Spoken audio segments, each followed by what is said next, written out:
Bonjour tout le monde.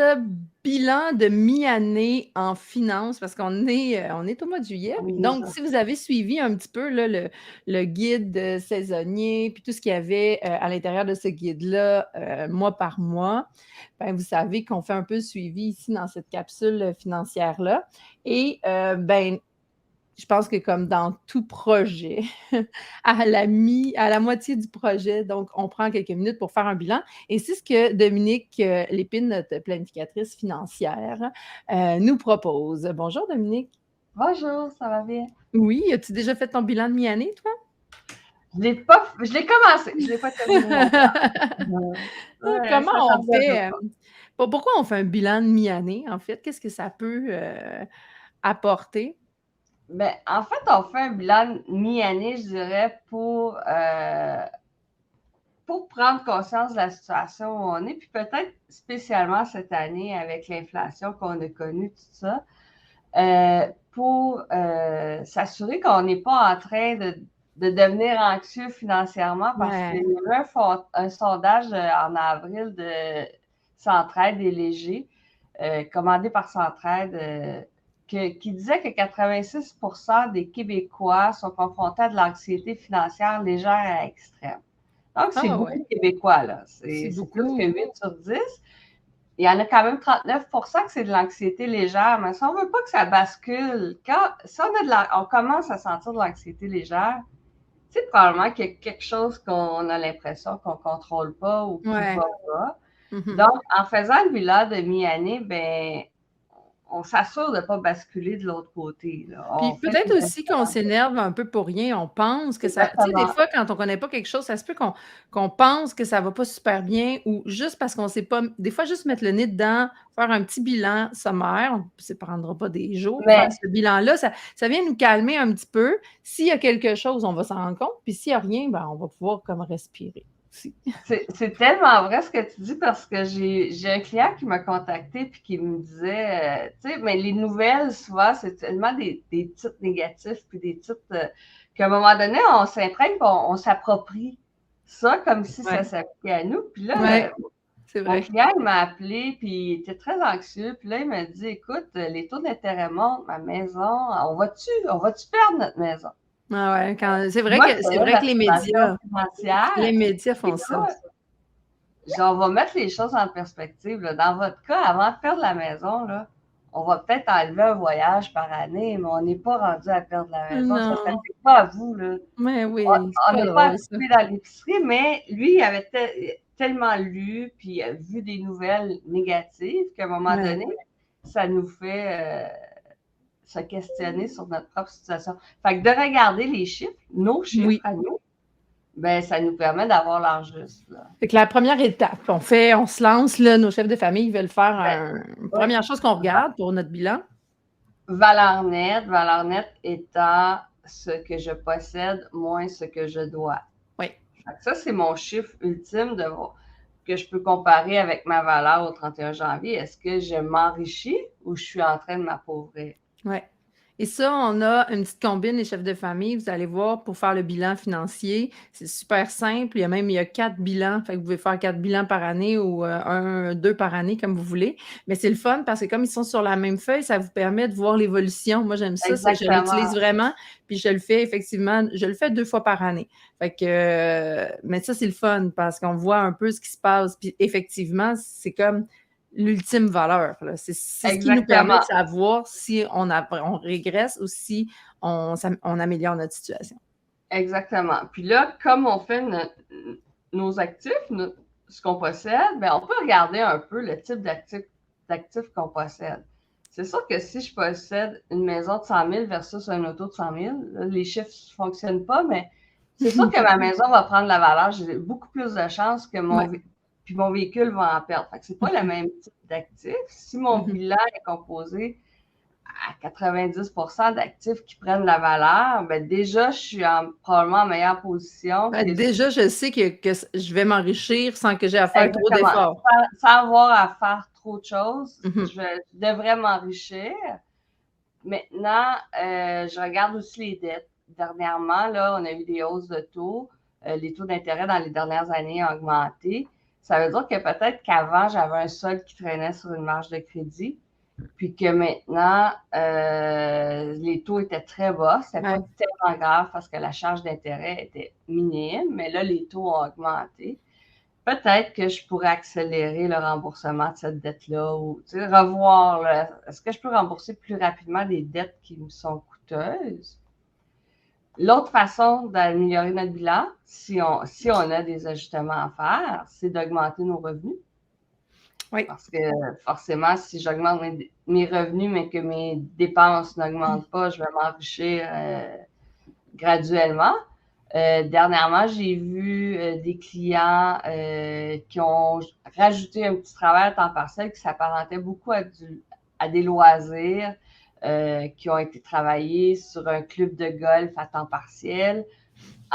Ils travaillaient, il y avait un revenu, mais il y avait aussi le droit de jouer gratuitement. Donc, c'était... C'est le fun, ça. J'ai une amie qui fait ça aussi. Elle participe à un camp de violon à chaque année, puis elle a décidé de s'impliquer dans l'organisation du camp de violon. Fait que finalement, elle a comme transformé son loisir en revenu.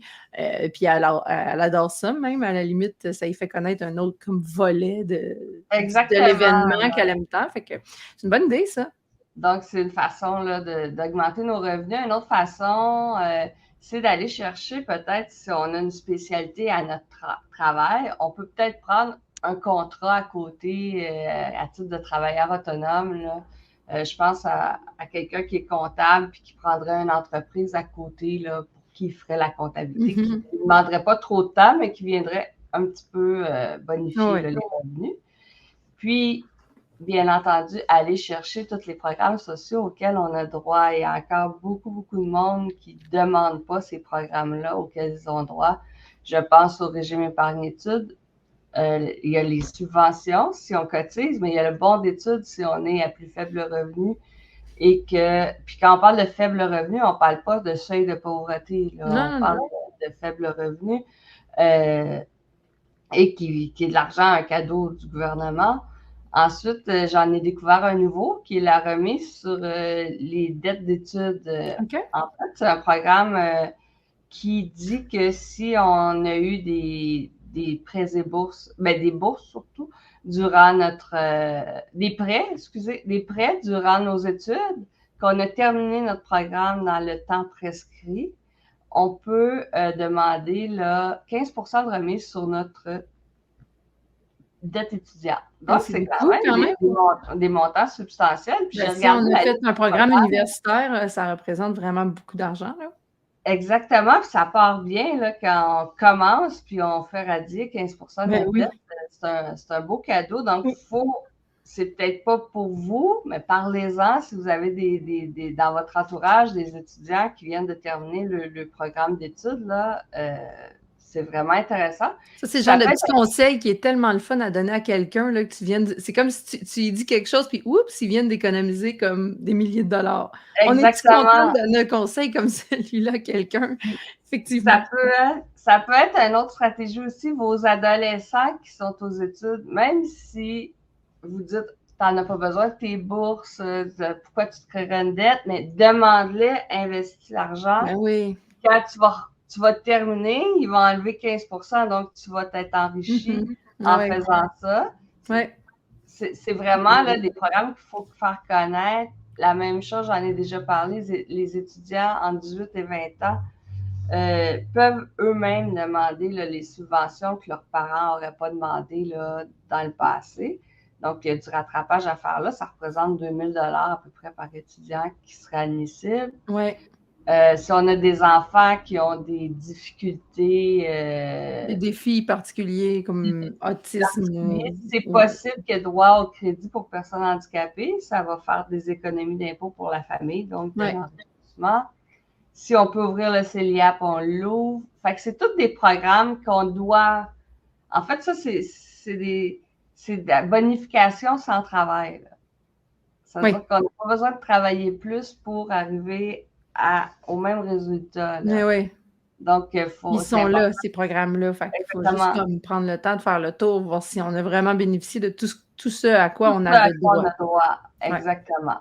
Puis, l'autre façon, ben, c'est de revoir nos dépenses, diminuer nos dépenses, forcément que ça va nous enrichir si on diminue nos dépenses. Premièrement, je reviens à est-ce que mes dépenses sont toujours alignées sur mes valeurs? Ça arrive que dans le fil de la vie, tout va vite, puis qu'on perd la notion d'une dépense, qu'on la fait de manière répétitive, et que finalement, quand on regarde le chiffre qu'on a alloué à ce budget de dépenses-là, on se dit c'est pas ça que je veux, moi, dans la vie. Là, ça arrive tout le temps. Je veux dire, on a beau être solide, là, ça arrive tout le temps. On finit toujours par se créer des besoins.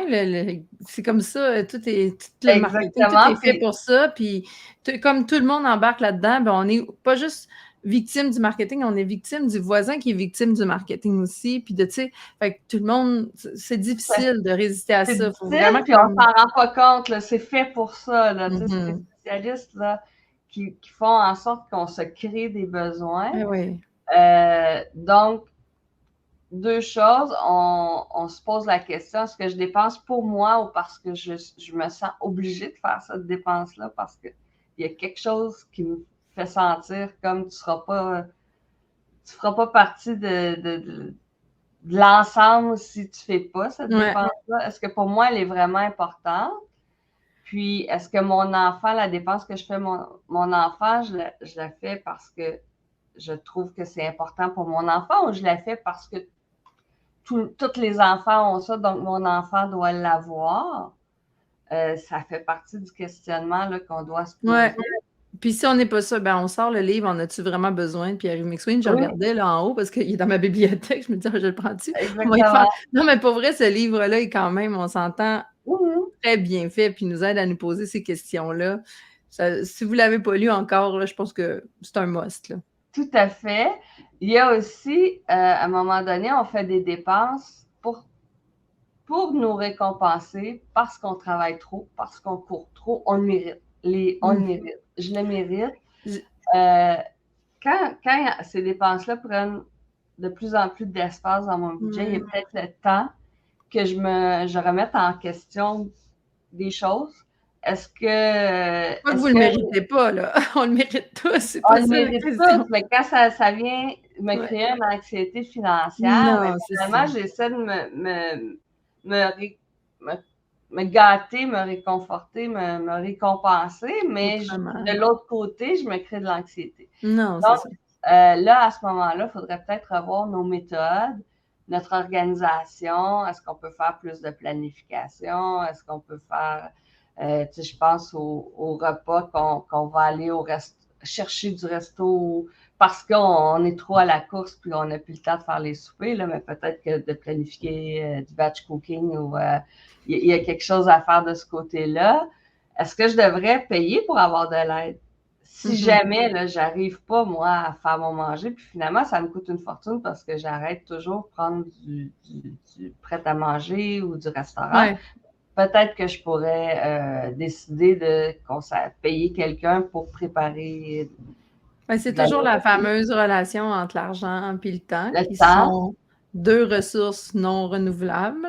Je veux dire, en tout cas, l'argent, oui, ça peut rentrer, mais le temps, non, ça c'est sûr. L'argent, quand même, a toujours une limite à ce qu'on est capable de faire rentrer. Là, fait que faut quand même balancer un peu tout ça parce que notre temps sert à remporter de l'argent. Puis bon, il faut quand même avoir une belle grande réflexion sur ça, effectivement. Exactement. Puis, je dirais la dernière, c'est les dépenses qu'on fait pour acheter la paix. On se sent coupable peut-être parce qu'on n'est pas assez présent, qu'on n'est pas plus...